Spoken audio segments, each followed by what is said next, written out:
ሰላም ውድ የላይፍ ላቭ ሶሎሞን ዩቲዩብ ቻናል ቤተሰቦች እንደምን አላችሁ? ለዛሬ የግሬድ 8 ጀነራል ሳይንስ ቻፕተር 3 ይዤላችሁ ቀርቤያለሁ which is about classification of compounds ነው የሚለው። ይህ ኮምፓውንድ ኤሌመንቶች በጋራ በመሆን የሚሰሩት ፒውር ሰብስታንስ ነው። ህብረት ወይም ካምፓኒ ማለት እንችላለን በቀላሉ ለመረዳት። ሁለት የተለያዩ ሚሊዮነሮች ወይ ቢሊዮነሮች በጋራ ሆነው የሆነ ሼር አድርገው ኮምፓውንድን ይፈጥራሉ። ያ የሁለት ሚሊዮነር ወይም ቢሊዮነሮች ሼር ኮመን ሼር የሆነ ካምፓኒ ኮምፓውንድ ብለን እንጠራለን። ስለዚህ ኤሌመንቶች ባላንስ የሚባለውን ኮንሰፕት ወይም ያን ገንዘብ በማጋራት በጋራ ሆነው የሚፈጥሩት ካምፓኒ ኮምፓውንድ ተብሎ ይጠራል ማለት ነው። ይሄ ኮምፓውንድ ኦርጋኒክ እና ኢንኦርጋኒክ በማለት እንከፋዋለን። በአጠቃላይ በዚህ ምዕራፍ ላይ የምናየው እነዚህ ነው። ኦርጋኒክ ኮምፓውንድ ምንድነው? በኦርጋኒክ ኮምፓውንድ ውስጥ የሚካተቱትን እንመለከታለን። በተመሳሳይ በኢንኦርጋኒክ ኮምፓውንድ ውስጥ ያሉትን እናያለን። እነዚህ ሃይድሮካርበን የሚባሉት የኦርጋኒክ ኮምፓውንድ ውስጥ የሚካተቱትን እነዚህን አልካይንስ ስማቸውን እንጽፋለን፣ ፎርሙላ እናወጣለን። ከነገናም የኢንኦርጋኒክ ኮምፓውንድ አይነቶች የሆኑት ኦክሳይድን፣ አሲድ እንመለከታለን። ስለ ቤዝ እንመለከታለን። መጨረሻ ላይ ስለ ሳልትስ እንማራለን ማለት ነው። በዚህ ምዕራፍ ላይ ከላቦራቶሪ ጋር የተገናኙ ነገሮች አሉ። እሱንም በአጠቃላይ ጠቅል አድርገን ለማንሳት እንሞክራለን። ከመጀመሪያው ስንጀምር እንግዲህ ከኢንትሮዳክሽን ነው። እዚህ ጋር መያዝ አለብን ከዚህኛው ቶፒክ ላይ ኦርጋኒክ ኮምፓውንድ እና ኢንኦርጋኒክ ኮምፓውንዶች ያላቸው ልዩነት ነው የምናየው። እንግዲህ 18 ሴንቸሪ እና ኤርሊ 19 ሴንቸሪ ላይ the chemists they began to classify compounds as organic and inorganic ማለት ጀመሩ ማለት ነው። ልክ በዚህኛው ዓመተ ምህረቶች ላይ ምን ተብሎ ይታመን ነበር? በዚህ ክፍለ ዘመን ላይ ኦርጋኒክ ኮምፓውንዶች የምናገኛቸው we only obtained from living organisms ከህይወት ካላቸው ነገሮች ብቻ ነው የምናገኛቸው። ከሚነራልስ እና በአጠቃላይ ከነን ሊቪንግ ከሆኑ ነገሮች የምናገኛቸው ደግሞ እነሱ ኢንኦርጋኒክ ናቸው ተብሎ ይታመናል። ከእንደገናም በዚህኛው ክፍለ ዘመን ተብሎ ይታመን ነበር። ኬሚስቶች ምን ብለው ያምኑ ነበር? አንድ የሆነ ሚስቲካል የሆነ ፎርስ ቫይታል ፎርስ የሚባል ያስፈልጋል ኦርጋኒክ ኮምፓውንዶች ህይወት ባላቸው ነገሮች ላይ እንዲገኝ ብለው ነው የሚያምኑት ማለት ነው።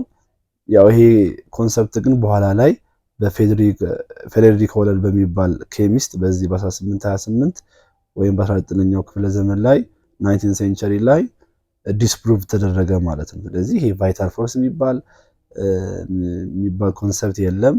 ስለዚህ ኦርጋኒክ ኮምፓውንዶችን በላቦራቶሪ ውስጥ ማዘጋጀት እንችላለን አለ። ስለዚህ ምንድነው ያደረገው? ፍሬድሪክ ሆለር ሁለት ኢንኦርጋኒክ ኮምፓውንዶችን የወሰደው አሞኒየም ክሎራይድ እና ሲልቨር ሲያኔት። ስለዚህ ሁለቱን ኬሚካል ሪአክሽን እንዲያከናውኑ አደረገ። በላቦራቶሪ ውስጥ ምን ተፈጠረ? አሞኒየም ሲያኔት እና ሲልቨር ክሎራይድ። ስለዚህ ይሄ አሞኒየሙ ከሲያኔቱ ጋር ሪአክሽን ፈጠረና አሞኒየም ሲያኔት ተፈጠረ። ደን ሲልቨሩ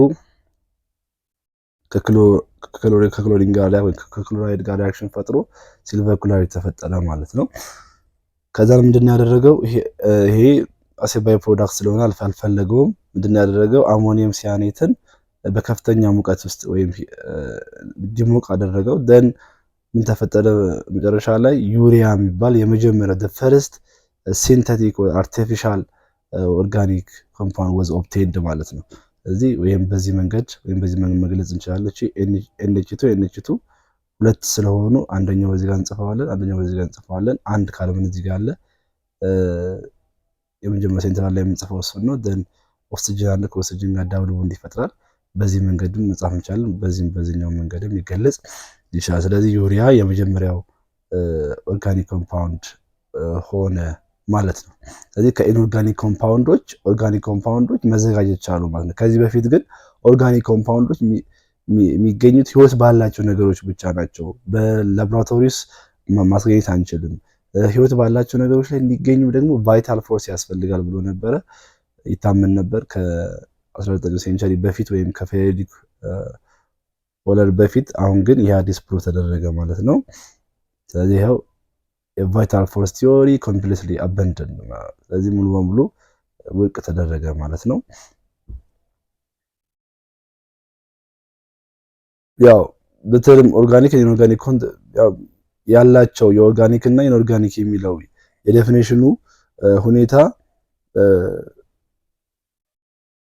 ከዚህ በኋላ ያላቸውን የሂስቶሪካል ኦሪጂናቸውን የማይገልጽ ሆነ ማለት ነው። ስለዚህ ኦርጋኒክ ስንል ህይወት ካላቸው ብቻ ኦርጋኒክ ምግብ ለምሳሌ ብንል ህይወት ካለው በደንብ ከተፈጥሮ የሚገኝ እያልን ነው። ስለዚህ ከቃላታቸው ትርጉም ጋር ከዚህ በኋላ ብዙም ኮኔክትድ ማይሆን ሆነ ነው የኦርጋኒክ እና ኢንኦርጋኒክ ኮምፓውንድ ዴፊኒሽናቸው ማለት ነው። ስለዚህ አሁን ይሄ ሞደርን የሆነውን ልንመለከት ነው። የሞደርኑ ከዚህ በኋላ ይመጣል ማለት ነው። የሞደርን ከፔሪዮዲክ ወለር በኋላ ያለው አመረዳት ከፍ እያለ ይመጣል ስለ ኦርጋኒክ። የሞደርኑ ጋር ስንመጣ ምንድነው የምናገኘው? ኮምፓውንድስ ዛት ኮንቴን ካርበን ሃይድሮጅን። ይሄ መጀመሪያ ዋናው ነው። ካርበን ሃይድሮጅን በዋናነት ይዘው in addition to that they might contain oxygen, nitrogen, sulfur, halogens, phosphorus። እነዚህን የሚይዙ ኮምፓውንዶች ኦርጋኒክ ኮምፓውንድስ ብለን እንጠራቸው። በዋናነት ግን ካርበን ሃይድሮጅን ቦንድን ይይዛሉ።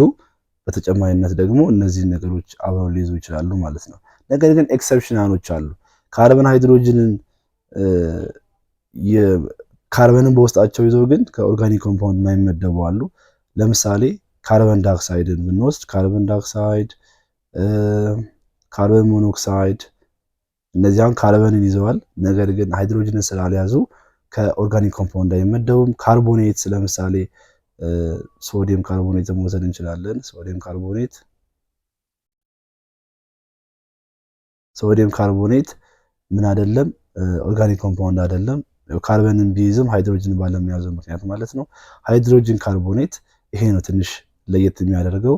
ለምሳሌ ሶዲየም ሃይድሮጅን ካርቦኔት ብንወስድ ሶዲየም ሃይድሮጅን ካርቦኔት አሁን እዚህ ጋር ስናየው እንዴ ሃይድሮጅንም እኮ አለ ካርበንም አለ ለምንድነው ያልተመደበው ሲባል ምንድነው ኮንሰፕቱ?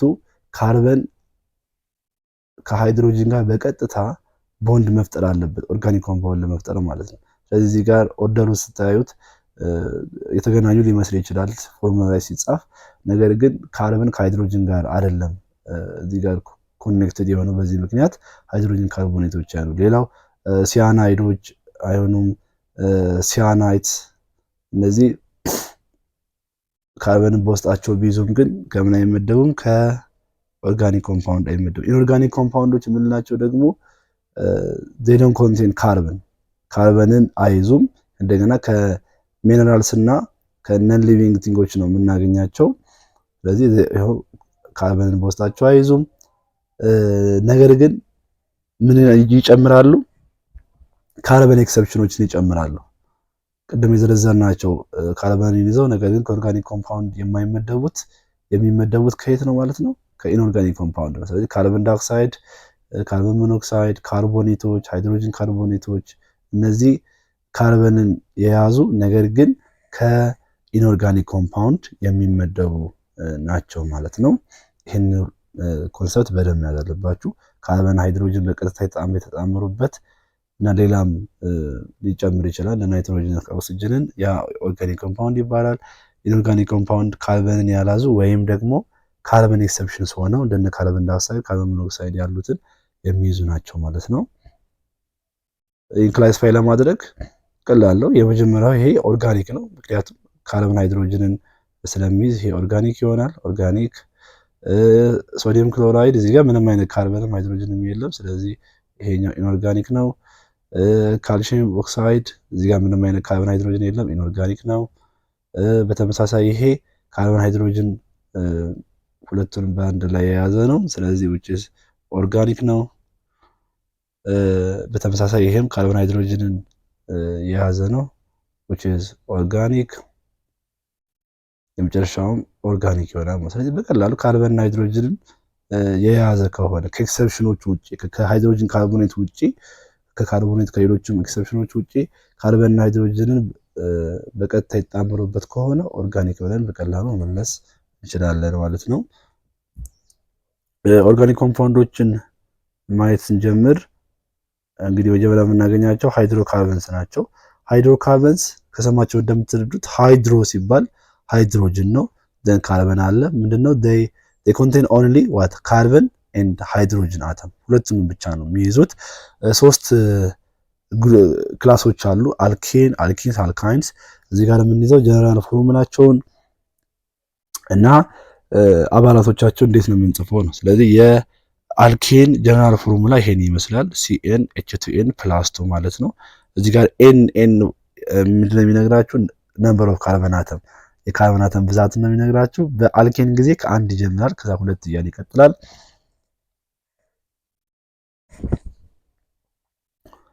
ለምሳሌ እስቲ አንድ ቢሆን ምንድነው የምናደርገው? ፎርሙላው ይሄ ነው CnH2n +2 ነው። ዘን አንድ እናስቀምጣለን። ዘን አንድ እዚህ ጋር ስንገት ዘን እዚህ ጋር በተመሳሳይ በኤን ቦታ አንድ እንከታለን 2 ታይምስ 1 ዘን +2 ነው። ስለዚህ ያው አንድ ስለሆነ አንጽፈውም CH እናያለን። ዘን 2 ታይምስ 1 2 +2 4 ይመጣል። ስለዚህ ይሄ የመጀመሪያው ሲምፕለስ እና ስሞለስት የሆነውን የአልኬን አባል አገኘን ማለት ነው። ሁለትም ስንከት በተመሳሳይ ሁለት እዚህ ጋር እንከታለን ኤን ቦታ ላይ።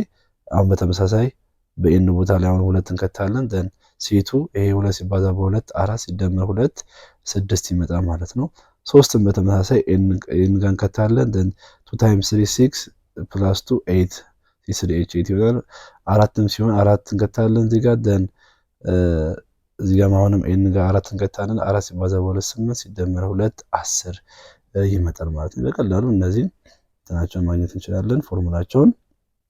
አሁን እዚህ ጋር ማስተዋል ያለብን ነገር አሁን የጻፍናቸው አሉ ፎርሙላዎች ከአንድ ካርበን ጀምሮ እስከ 4 ማለት ነው። በተለይ ለምሳሌ CH4 እና C2H6ን ወይም C2H6ን እና C3H8ን ስናነጻጽራቸው አንዱ ከቀጣዩ የሚለያየው በአንድ ካርበን እና በሁለት ሃይድሮጅን ወይም በCH2 ግሩፕ ወይም በሚታይሊን ግሩፕ ነው የሚለያዩት ማለት ነው። በሚታይሊን ግሩፕ ነው የሚለያዩት። ለምሳሌ አሁን CH4 አለ። አሁን ቀጣዩ ለማግኘት አሁን CH2 ብንደምርበት C2H6 እናገኛለን። ይሄው አንድ ካርበን አለ፣ እዚህም አንድ ካርበን አጠቃላይ ሁለት ካርበን አለ።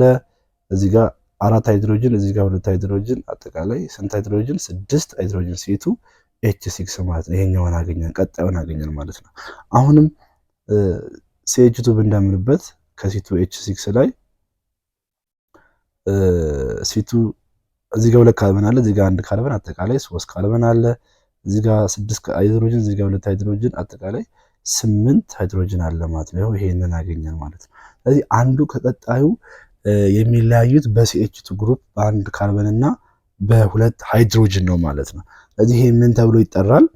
በCH2 መለያየታቸው በዋን ሚታይሊን ግሩፕ የሚለያዩት አጠቃላይ ግሩፓቸው ቤተሰቦቹ ምን ተብሎ ይጠራሉ? ሆሞሎገስ ሲሪየስ ይባላል። ሆሞ ማለት ደሴም ማለት ነው። ስለዚህ ተመሳሳይ ቤተሰብ ናቸው ማለት ነው። አንዱ ከሌላው በCH2 የሚለይ ከሆነ እያንዳንዱ አባላት ይሄ ማለት CH2 C2 ምናምን እነዚህ ደግሞ ምን ተብሎ ይጠራሉ? ሆሞሎገስ ይባላሉ። አጠቃላይ ቤተሰቡ ሆሞሎገስ ሲሪየስ ይባላል። ተመሳሳይ የሆነ ፋንክሽናል ግሩፕ ያላቸው ወይም አንድ ቤተሰብ ውስጥ ያሉ ማለት ነው ሆሞሎገስ ሲሪየስ። እያንዳንዱ አባል ደግሞ የቤተሰቡ አባል ደግሞ ሆሞሎገስ ብለን እንጠራዋለን ማለት ነው። ይሄ ቀላል ነው። በ5 በ7 በ9 በኤን ቦታ እየተካን የአልኬንን መስራት እንችላለን። አልኪን እዚህ ጋር በደንብ አስተውሉ። የአልኬን ላይ +2 ነበረ የሃይድሮጅኑ። ስለዚህ ሃይድሮጅኑ እየቀነሰ ነው የሚመጣው። ስለዚህ አልኪን ላይ ስንመጣ CnH2n ብቻ ይሆናል ማለት ነው። በሁለት ሃይድሮጅን እየቀነሰ ይሆናል ማለት ነው። ስለዚህ አሁን ኤን አሁንም የካርበን ብዛት ነው። ካርበን ነምበር ኦፍ ካርበን አተም ነው። ነገር ግን የሚጀምረው ከሁለት ነው። ስለዚህ 2 ወደ 3 እያለ ነው የሚሄደው ማለት ነው።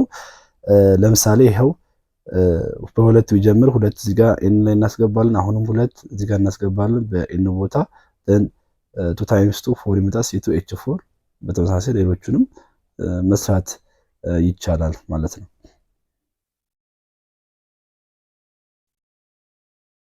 የሶስተኛውን የመጨረሻው አልካይን ነው። አሁንም ቅድም እንደነገርኳችሁ የሃይድሮጅን ቁጥሩ እየቀነሰ ነው የመጣው። አልኪን ላይ በሁለት ቀነሰ። አሁን በተመሳሳይ ከአልኪን በሁለት ሃይድሮጅን የቀነሰ ይሆናል ማለት ነው።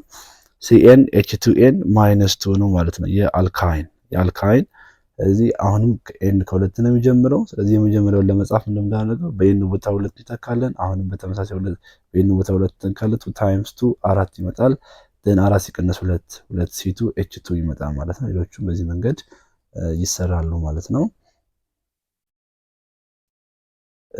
አሁን ፎርሙላቸውን ጽፈናል። በቀጣይ ደግሞ ማየት ያለብን እንዴት ነው የምንሰይማቸው፣ ኖሜንክሌቸር ኦር ኔሚንግ ኦፍ ሃይድሮካርበንስ ማለት ነው። ሁለት ነገሮችን በቀላል እናያለን። እንግዲህ የኛ ስም አለ፣ የአባት ስም እንደምንለው ልክ እንደዛ ሁሉ ሁለት ነገሮችን በመጠቀም መሰየም እንችላለን። ፕሪፊክስን እና ሰፊክስን ሁለቱን በአንድ ላይ በማድረግ መሰየም እንችላለን ማለት ነው። ፕሪፊክስ የሚነግረን ነምበር ኦፍ ካርበን አተም ነው። ይሄ ቴብሉ ላይ እናያለን። እዚህ ነምበር ኦፍ ካርበን አተም ነው የሚነግረን። ለምሳሌ 1 ከሆነ ሚት ነው፣ 2 ከሆነ ኢት ነው፣ 3 ከሆነ ፕሮፕ ነው፣ 4 ከሆነ ቡት፣ 5 ከሆነ ፔንት፣ 6 ከሆነ ሄክስ፣ 7 ከሆነ ሄፕት፣ 8 ከሆነ ኦክት፣ 9 ከሆነ ኖን፣ 10 ከሆነ ዴክ ብለን እስከ 10 ድረስ ያለውን ፕሪፊክስ የነሱ ስማቸው የልጁ ስም ማለት ነው። እሱ ነምበር ኦፍ ካርበን። የአባትየውን ስም ደግሞ ሰፊክስ ብለን ብንጠራው ይሄ ፋንክሽናል ግሩፕ ወይም ደግሞ የትኛው የሃይድሮካርበን አይነት ነው፣ አልኬን ነው፣ አልኪን ነው ወይስ አልካይን ነው ብሎ የሚጠራው ነው። ስለዚህ ወይ ኤንኢ ሊሆን ይችላል የአባትየው ስም፣ ወይም ደግሞ ኢኤንኢ ሰፊክሱ ማለት ነው፣ ወይም ደግሞ ዋይኤንኢ ሊሆን ይችላል ማለት ነው። ስለዚህ ሁለቱን የካርበን አተሙንና የልጅየው ስም ማለት ነው የአባትየውን ስም ወይ ኤንኢ ወይ ኢኤንኢ ወይ ዋይኤንኢን በማጣመር በቀላሉ መሰየም እንችላለን ማለት ነው። ለምሳሌ የዚህኛውን ስም ብንሰይም እነዚህ አልኬኖች ናቸው። አሁን ይሄ እዚህ ጋር መጀመሪያ ካርበን አተሙን ነው የምናየው። ካርበን አተሙ 1 ነው። ስለዚህ 1 ደግሞ ማለት ሚት ነው። ስለዚህ ሚት እናደርጋለን። ሚት then የአልኬን ስለሆነ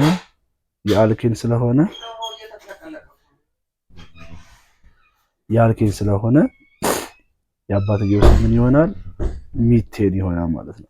እንግዲህ የአልኬን መሆኑን ፎርሙላውን እዚህ ጋር አሁን አልኬን ብሎ ስለነገረን ነው እንጂ ባይነግረን ኖሮ አልኬን መሆኑን የምናውቅበት የሃይድሮጅን ብዛቱ የካርበኑ 2 እጥፍ ይሆንና 2 የሚደመርበት ከሆነ ማለትም 2 ታይምስ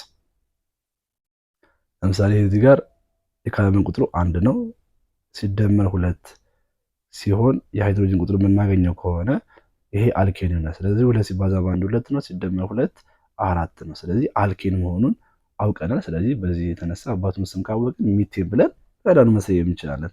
በተመሳሳይ እዚህ ጋርም 3 ካርበን ደግሞ ይሄው 3 ካርበን ፕሮፕ ነው። ስለዚህ ፕሮፕ እንላለን።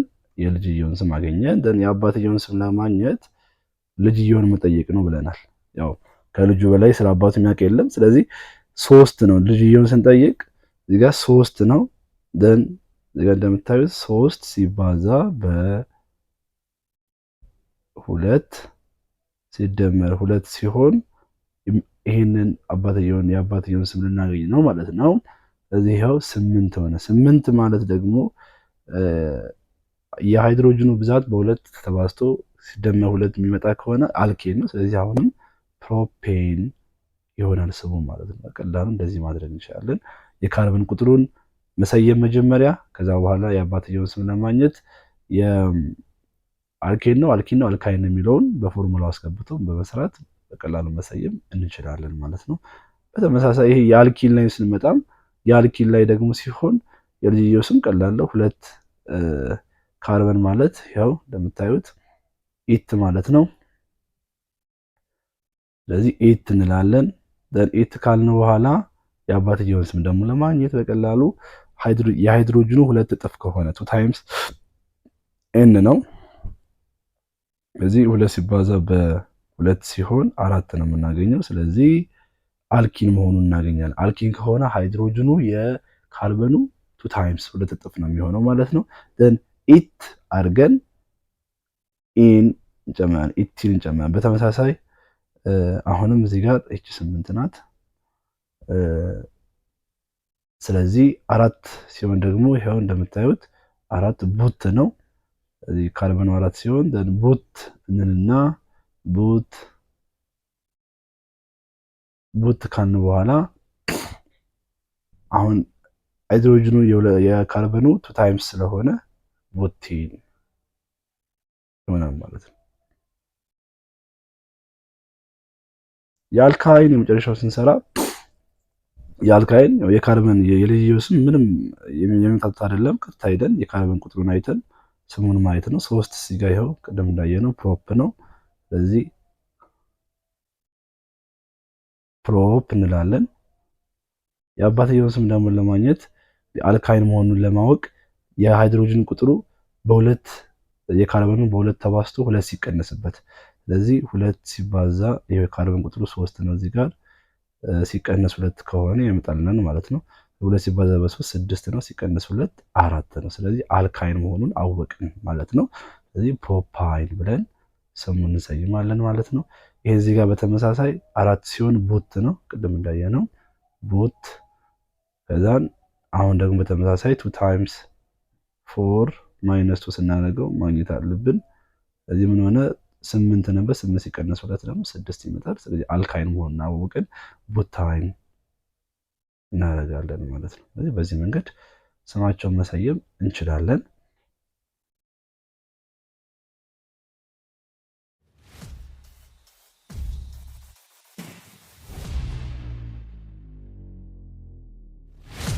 ላቸው ባክቴሪያዎች ኦርጋኒክ ማተር ወይ ዌስትን ዲኮምፖዝ በማድረግ ሚቴን ሪሊዝ በማድረግ በዚህ መንገድ የሚገኝ ነው።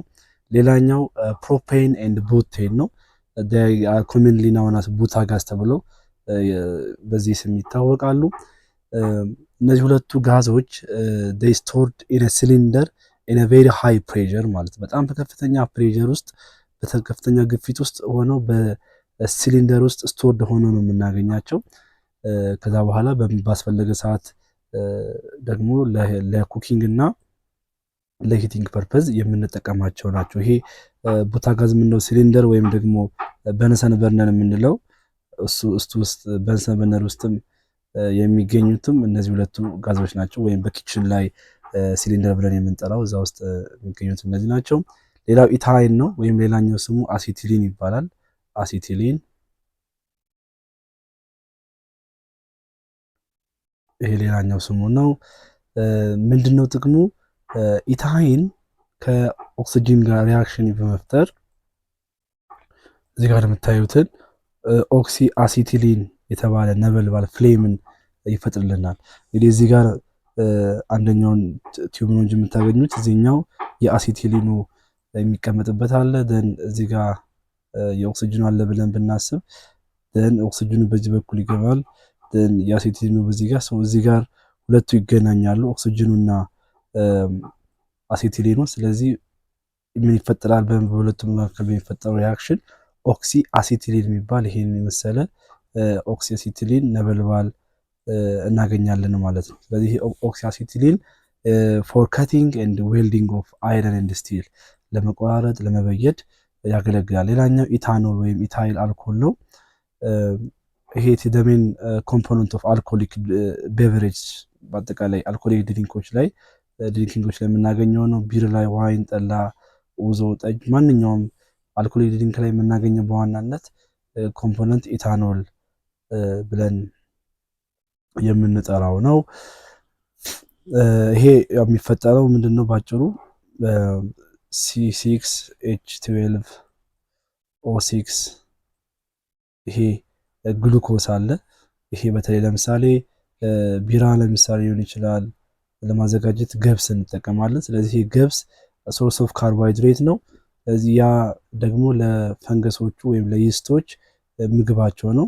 then after they consume and digest their food or glucose they produce ethanol C2H5 OHን ሪሊዝ ያደርጋሉ። ያው በዋናነት ይሄንን ለመስራት አይደለም እነሱ ይሄን ምግባቸውን ዲኮምፖዝ ማድረጋቸው ስሞል አማውንት ኦፍ ኤቲፒ ጀነሬት ለማድረግ ነው። 2 ኤቲፒ እና ካርበን ዳይኦክሳይድን ጀነሬት ያደርጋሉ።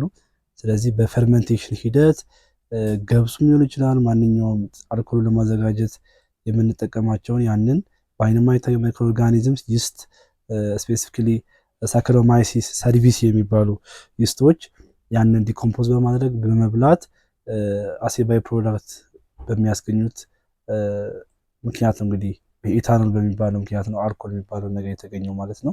ሌላኛው የኢታኖል ጥቅም ከፔትሮል ጋር ሚክስድ በመሆን ፔትሮል ሲደመር ይሄ ኢታኖል አንድ ላይ በመሆን እንደ አሴ ፊውል እንደ ዘይትና እንደ ነዳጅ ሆነው ያገለግላሉ ማለት ነው። ሌላው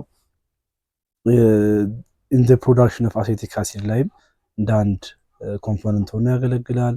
ከነገና በሆስፒታሎች ላይ ፎር ክሊኒንግ ውንድ ቁስል ለማጽዳት ለሆስፒታል ፐርፐዝ እንጠቀመዋለን። ሌላኛው ኢታኖይክ አሲድ አሴቲክ አሲድ ነው።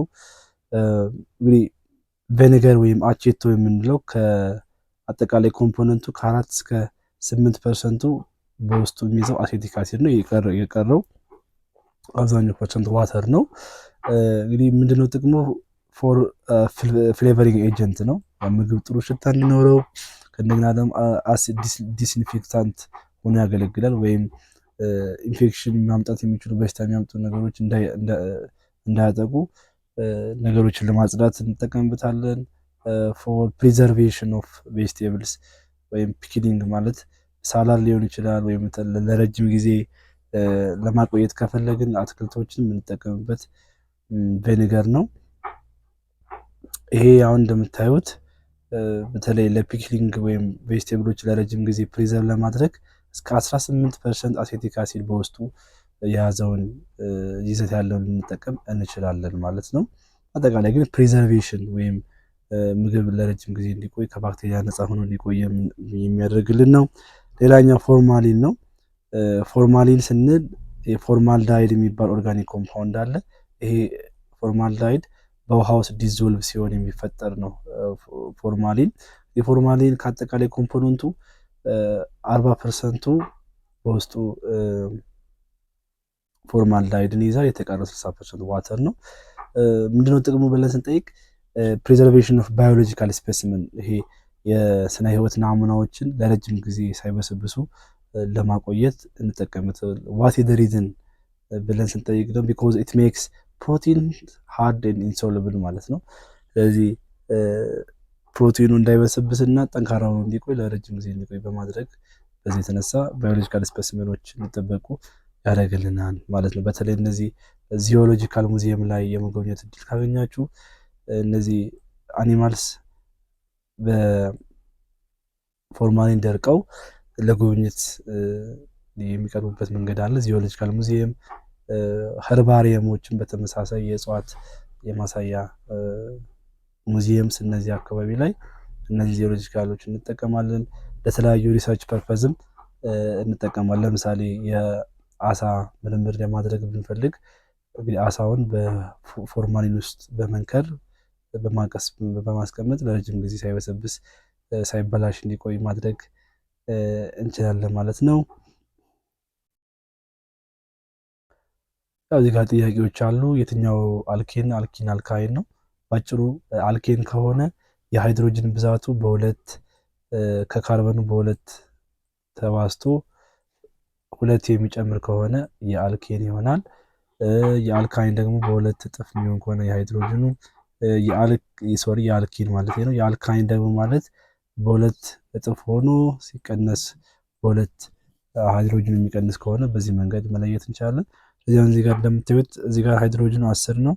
ይሄ ማለት 5 ሲባዛ በ2 ማለት ነው። ይሄ አልኪን መሆኑን ባጭሩ እንለያለን ማለት ነው። አልኪን መሆኑን እንለያለን። አልኪን ይሄ ደግሞ ይሁት 10 እዚህ ጋር 22 ነው ሃይድሮጅን የሚለው 10 ሲባዛ በ2 20 ነው ሲደመር 2 22 ነው። ስለዚህ ይሄ መሆኑን እናያለን። ስለዚህ ኤኒ አልኬን ነው። እዚህ ጋርም 14 8 ብሎ 14 ይላል። 8 ሲባዛ በ2 16 ነው ሲቀነስ 2 14 መሆኑን አይተናል። ዘን አልካይን መሆኑን ለየን ማለት ነው። ዘን አሁን እዚህ ጋር 8 የሃይድሮጅን 18 ነው። 8 ሲባዛ በ2 16 ነው ሲደመር 2 18 ነው። አልኬን መሆኑን በቀላሉ መለየት እንችላለን ማለት ነው። አሁን ሃይድሮጅኑ 18 ነው፣ ካርበኑ 10 ነው። የ10 2 እጥፍ ስንት ነው? 20 ነው ሲቀነስ 2 18 ነው። ስለዚህ አልካይን መሆኑን ለየን ማለት ነው። የመጨረሻ ሃይድሮጅኑ 18 ነው፣ ካርበኑ 9 ነው፣ 2 እጥፍ ነው። ስለዚህ 2 እጥፍ ከሆነ ደግሞ አልኪን መሆኑን በቀላሉ መለየት እንችላለን። ራይት ዴይዝ ኦፍ ይላል። ይሄ ከላይ ዝርዝር ናቸው ስለሆነ መድገም ነው የሚሆነው።